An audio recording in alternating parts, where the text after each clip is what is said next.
A friend of mine asked me last year what Claude could do for her money. She wanted me to give her the productivity hacks, the 5 prompts that would help her budget better, the trick for getting Claude to pick good stocks. I told her none of those would help.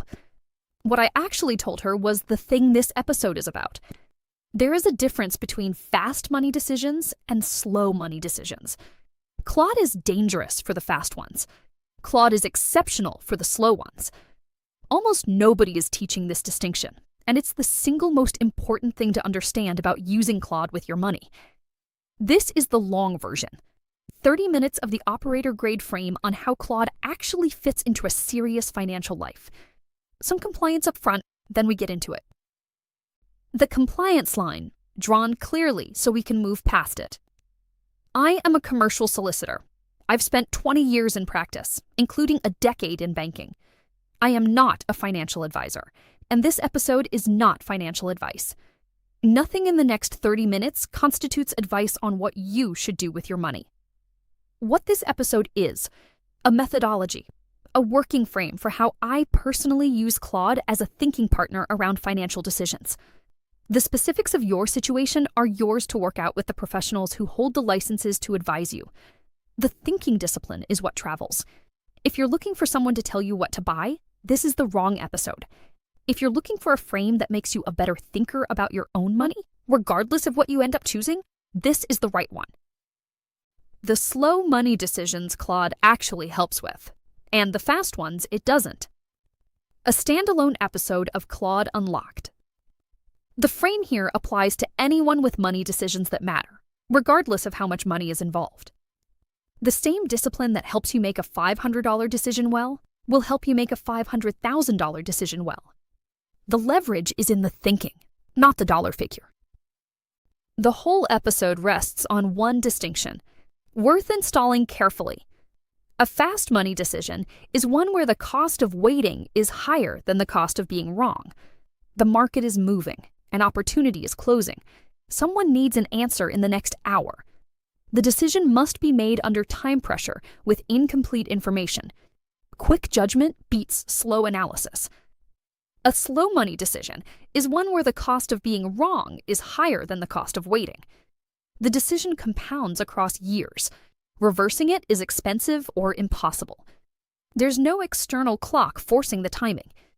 Deep thinking beats fast action. Most people treat their money decisions as faster than they actually are.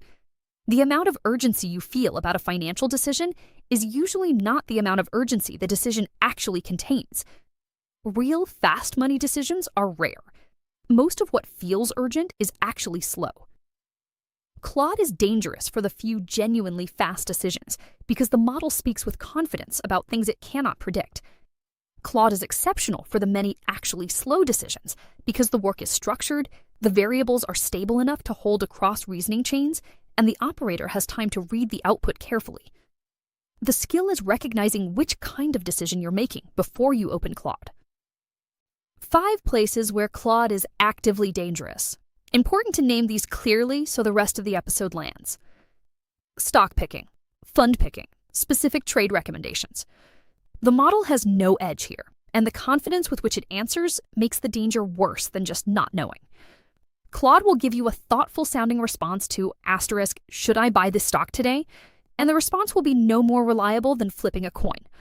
Probably less reliable than flipping a coin, because at least the coin doesn't make you feel smart about the outcome. Predicting macro outcomes. Will the market crash this quarter? Will rates go up? Will the property market correct? Claude trained on a corpus that includes a lot of confident wrong predictions about markets. The pattern match is bad here.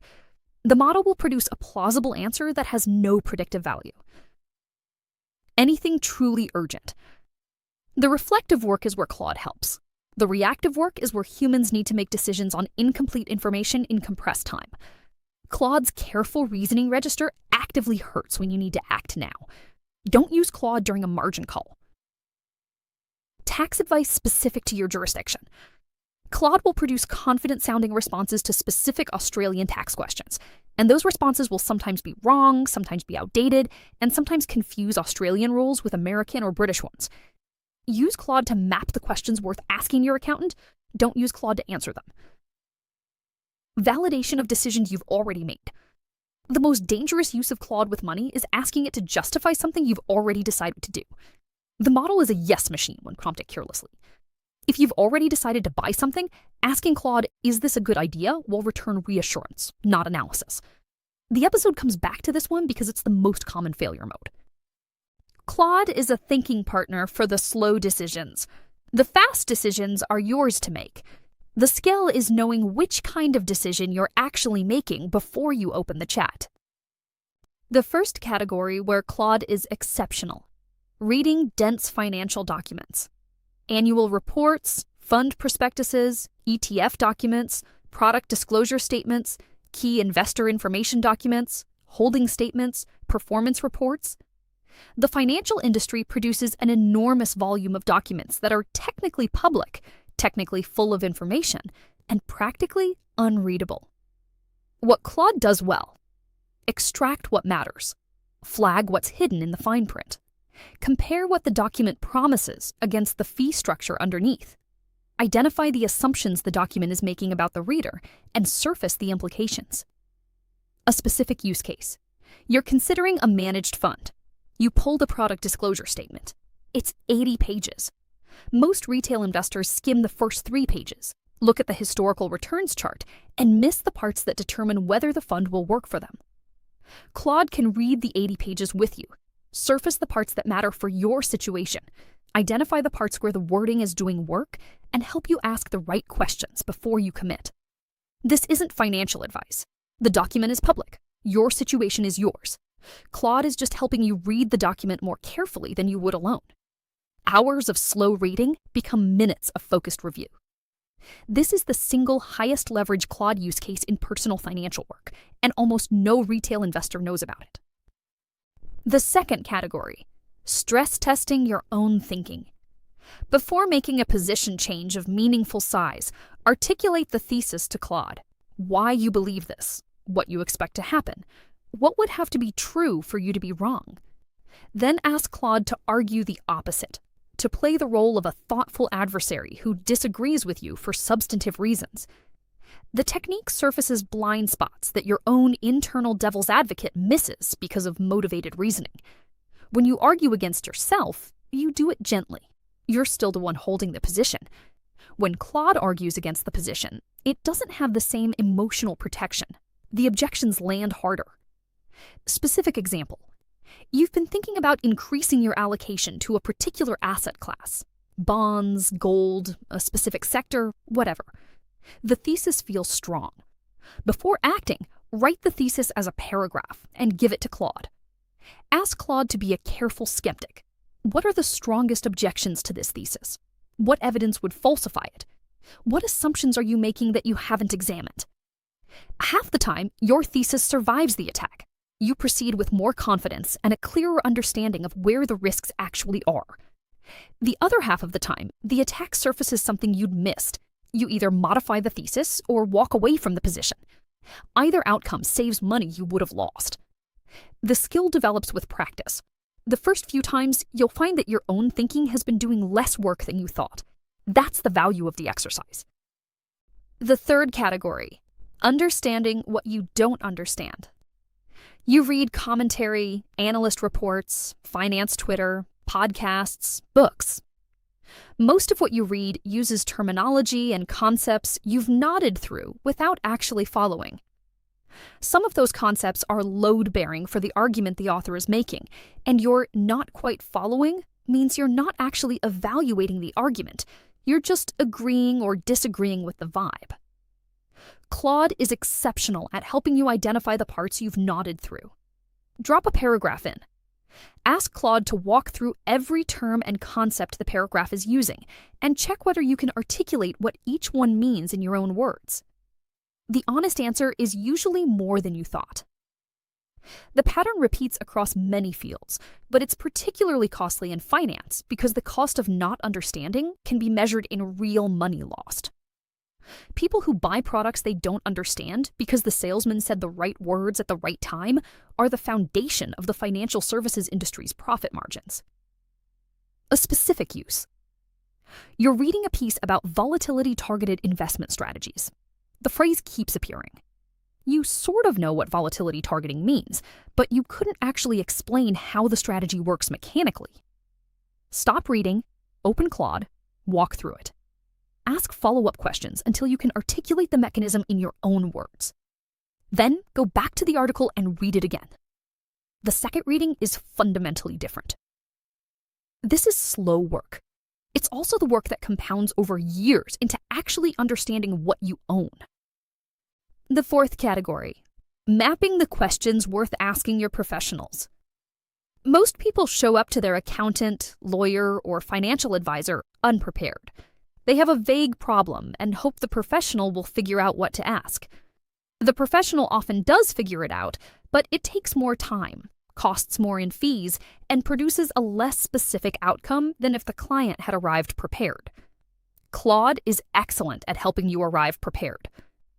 Describe the situation you're trying to think through. Ask Claude what questions a competent professional in the relevant field would want to know the answers to before giving you their view. Note the questions. Bring the answers to the meeting. Specific example. You're considering selling an investment property. You'll need to talk to your accountant about the capital gains implications, your mortgage broker about the financing implications, possibly your lawyer about the contract structure, and maybe a financial advisor about what you do with the proceeds.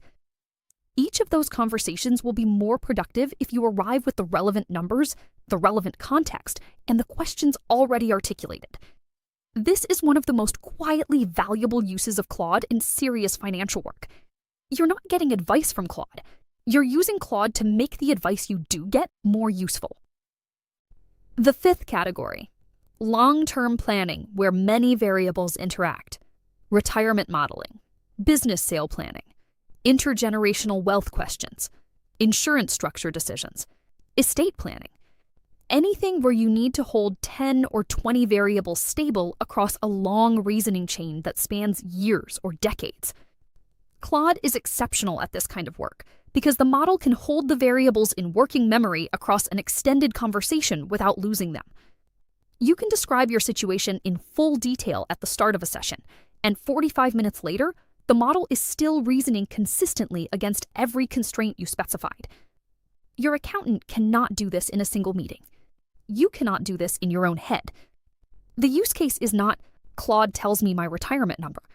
The use case is, Claude helps me think through the interactions between my retirement timing, my business exit, my family situation, my tax position, and my risk tolerance, in a way that lets me see which decisions are tightly coupled and which can be made independently.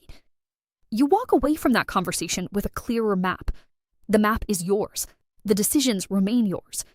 The professionals who advise on each piece are still the right people to advise, but you arrive at every advisory conversation knowing what you're actually optimizing for, because you've spent time thinking through the interactions rather than treating each decision as standalone. This is the use case that, more than any other, justifies the time investment in becoming a competent Claude operator. For your save and screenshot reference, where Claude helps with money. Reading dense financial documents you'd otherwise skim. Stress testing your own thesis before you act on it. Identifying concepts you've nodded through without actually following. Mapping the questions worth asking your professionals. Long-term planning, where many variables interact across time. Where Claude is dangerous. Stock picking, fund picking, specific trade recommendations. Predicting macro outcomes. Anything genuinely urgent. Specific tax advice in your jurisdiction. Validating decisions you've already emotionally made. How to actually use Claude on a slow money decision. A protocol that works. First, write the decision down. Not in your head. In a document, in a chat, in writing. Articulating the decision precisely is the first half of making it well. Most people make money decisions without ever specifying what they're actually deciding. The specification is the work. Second, identify what kind of decision it is. Is this fast or slow? If fast, Claude is probably not your tool. If slow, you have time to do this carefully. Most people skip this step and lose the benefit of recognizing which kind of work they're doing. Third, articulate your current view. What do you currently believe is the right choice? Why? What evidence supports the view? What assumptions are you making? Fourth, bring it to Claude. Share the decision, your view, and your reasoning. Ask Claude to identify what's missing, what assumptions are doing more work than you've examined, and what objections a thoughtful skeptic would raise. Fifth, read the response slowly. Note what lands and what doesn't. Disagree with parts that don't fit your situation. Take seriously the parts that do. Don't accept the whole response uncritically, and don't reject it defensively. Sixth, if after this work you still need professional advice, you now arrive at that conversation prepared. You know what you're trying to decide, why, and what objections you've already considered. The professional's time is used better. This protocol takes 20 to 90 minutes, depending on the decision's complexity. The time investment compounds. Worth returning to the validation trap because it's the most common failure mode. You've decided to buy something. You haven't fully admitted it to yourself, but the decision is functionally made. You open Claude and ask, is this a good idea? The model will reassure you, not because it's trying to please you exactly, but because is this a good idea is the wrong question. The model will list reasons it could be a good idea and reasons it might not be, and you'll read selectively for the reasons that confirm what you've already decided. The defense is to ask different questions. Not, is this a good idea? Ask, what is the strongest case against doing this? Not, should I buy this? Ask, what would have to be true about my situation for this to be wrong? Not, is this a smart move? Ask, describe the kind of person for whom this would be a mistake, and tell me whether I match that description. The phrasing of the question shapes the response. If your phrasing leaves room for the model to confirm your priors, the model will confirm your priors. If your phrasing forces engagement with the strongest counterarguments, the model produces the counterarguments and you engage with them. This is operator discipline. The model is not the source of the discipline. You are. The user journey starts. What your relationship with Claude on money looks like in week 1. You read this episode or watched this video. You're skeptical that any of this is more than vibes. You pick one document you've been meaning to read, probably a fund prospectus or a product disclosure statement for something you already own. You open Claude and ask it to walk you through the document, surfacing what matters. The response is good, better than you expected. You notice things in the document you'd have skimmed past. You catch a fee structure you hadn't fully understood. You realize the assumptions the document is making about how you'll use the product don't quite match how you actually use it. You're not yet a believer, but you're curious. You note that this took 45 minutes and produced more clarity than you'd gotten in 3 years of half reading the same document. You make a small change to your holdings based on what you learned. That's week 1. One concrete improvement. One moment of, oh, this is different than I expected. Month 3. You've been using Claude on 3 or 4 financial decisions. None of them were emergencies. All of them were the slow decisions. The pattern starts to settle. You've started asking the stress test question on positions you were going to take. Twice, the stress test surfaced something that made you walk away from a position you would have entered. Both times, in retrospect, you were glad. Once, it confirmed your thinking, and you entered the position with more confidence and a clearer view of the risks. You've started using Claude before professional meetings. Your accountant noticed in your last meeting that you'd arrived with the right questions and the right context. The meeting was shorter, more productive, and produced a more specific outcome. Your accountant didn't change the advice they gave you. They gave the same advice more clearly, faster. You've stopped asking Claude, is this a good idea? You've replaced that question with the harder versions.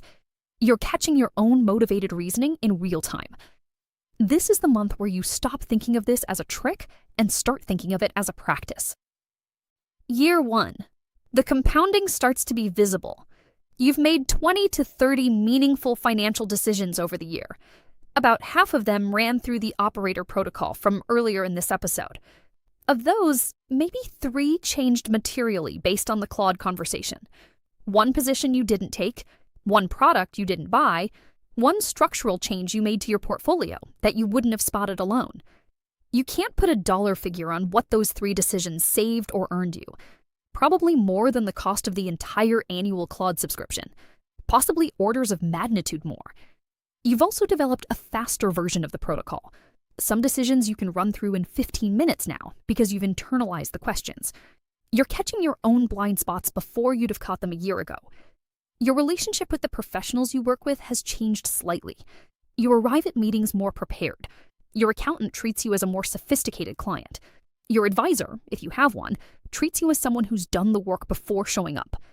You've started to think differently about the slow versus fast distinction. You catch yourself feeling urgency about decisions and notice when the urgency is manufactured rather than real.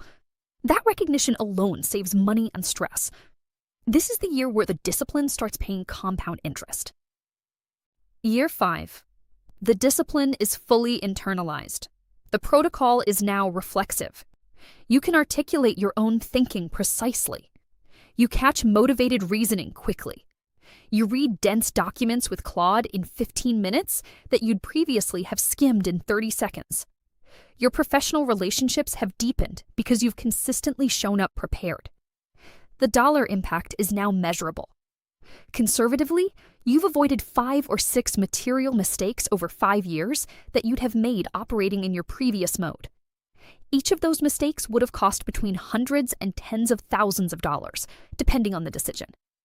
You've also entered 3 or 4 positions with more confidence, larger size, and longer holding periods because the work was done properly. The compounding on those positions is real. More important than the dollar impact is the cognitive impact. You think differently about money. You're more patient with slow decisions. You're more decisive on the truly fast ones because you've cleared the noise. You feel less anxiety about financial decisions because you know how to process them.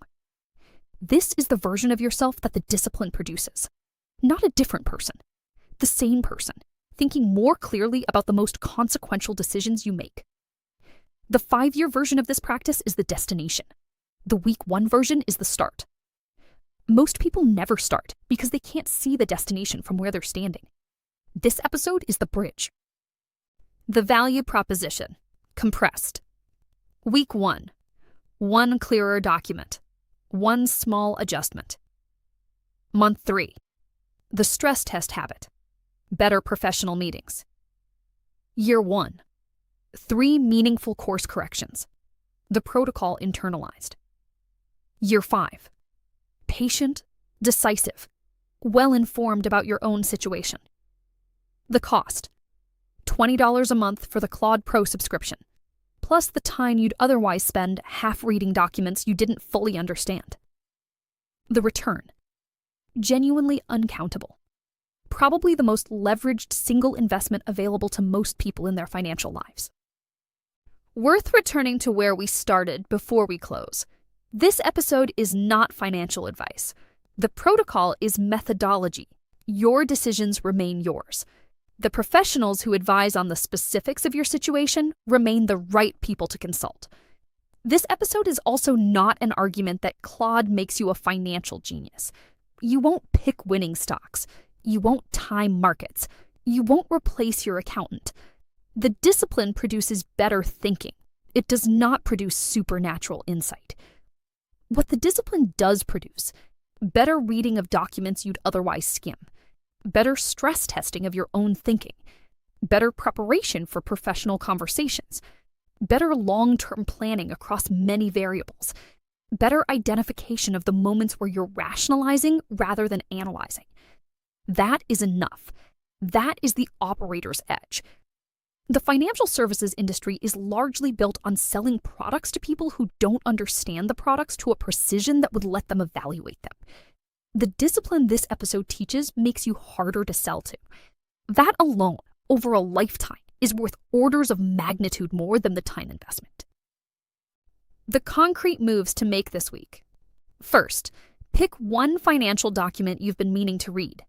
Annual report, fund prospectus, product disclosure, holding statement, insurance policy, anything you own that you've never fully read. Open Claude, walk through it together. Second, identify 1 position you've been considering. Write the thesis, Ask Claude to argue against it. Read the objections carefully. Third, before your next professional appointment, spend 15 minutes with Claude mapping the questions you want answered. Bring the list to the meeting. That's the first 3 weeks of the practice. Not a transformation, just 3 concrete starts. After 3 weeks, you'll know whether this works for your thinking. If it does, the practice deepens naturally over the months and years that follow. If it doesn't, you've spent 3 hours finding out, and you walk away knowing something useful about how your own mind works with this tool. Either outcome is fine. The work isn't the goal. The clearer thinking is the goal. The work is just the way you get there. That's the episode. See you in the next one.